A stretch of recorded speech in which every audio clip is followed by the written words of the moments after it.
So, in my previous video, I started talking about how, my ex-husband is telling anyone who will listen that he has custody of our children, something about medical neglect because he called CPS file a false report as a way to use the system.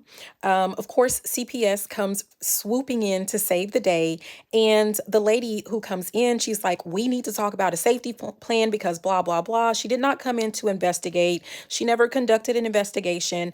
I know how it's supposed to look and how it's meant to run because I've worked for Child Protective Services before. She automatically came in with the mindset that I was guilty of whatever my ex-husband had told her, not realizing that he was just using that as an opportunity to try to gain full custody of our children, the lazy way, the easy way, right? So by the time we actually get to the court, which my ex-husband was not there for that. He had already, he was in Texas. Oh, my bad. Whatever. Well, my name, you can look me up anyway. But so he's in Texas, and when the judge actually looks and sees that we have a court order for custody and all of that stuff, and that we were, recently divorced and everything, he said, I don't need this in my court. That is what he said. And he said, if you guys can come to an agreement, please come to an agreement so that we don't have to get involved because we don't need to be involved in whatever this is that's going on.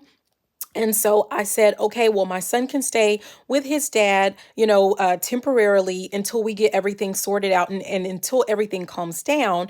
And the judge is like, okay, thank you. And he said, but if you want anything, like if you want changes in custody and all of that, like you guys are still under Texas custody laws or whatever this court order is for Texas, because he realized that my ex was just trying to use the system. Of course, it was a little bit too late because now my ex is telling everyone that will listen that I tried to kill our kids, that I'm a deadbeat mom, that, I don't, do anything for our kids. When the truth of the matter is that he goes above and beyond to make sure that I don't get to talk to my kids as often, that I don't get to see my kids.